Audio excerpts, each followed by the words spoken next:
What is accounts payable? How is it different from accrued expenses? Where can you get in trouble if you're not careful? Let's talk about it.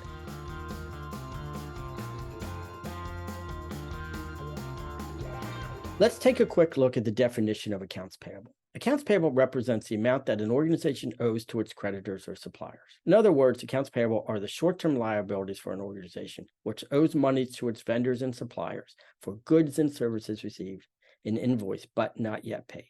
Also referenced accounts payable as an current liability and recorded on the balance sheet under the current liabilities section. Now, often paired with accounts payable are accrued expenses. How are they same? How are they different? Accrued expenses are short-term liabilities also of an organization, but their money's owed for an obligation, and usually there is no invoice. So they're similar to accounts payable, but often come with no invoice, where accounts payable are accompanied by an invoice. So best way to take a look at this is let's explore a few examples. For accounts payable, typical examples are office supplies bought on open account, a travel expense is not yet reimbursed, and most purchases running through a credit card will end up going through accounts payable. And compare that to accrued expenses. Notice these are done without an invoice. So unused vacation accruals or additional compensation that is accrued and earned, and also recording like a match on a retirement plan and such. So all of those we don't usually get an invoice for.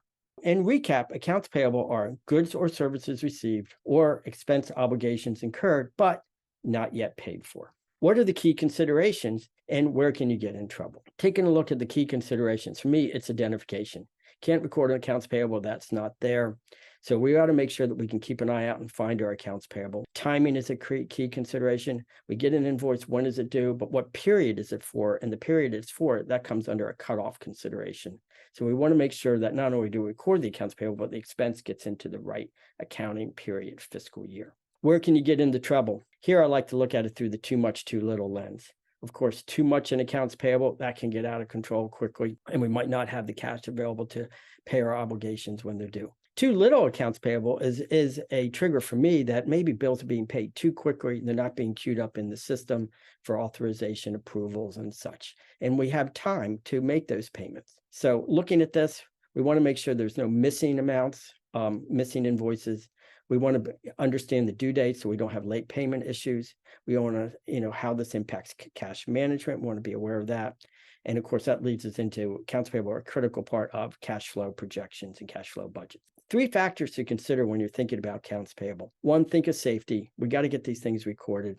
We got to manage them. So it's a big part of our internal control systems.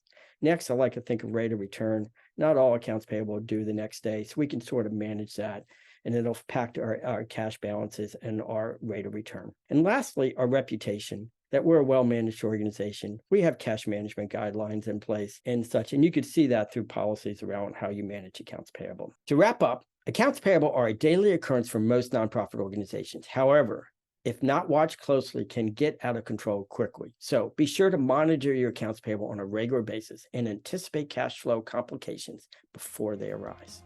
That's it for today. For more information, visit the website at SE4Nonprofits.com. See you next time.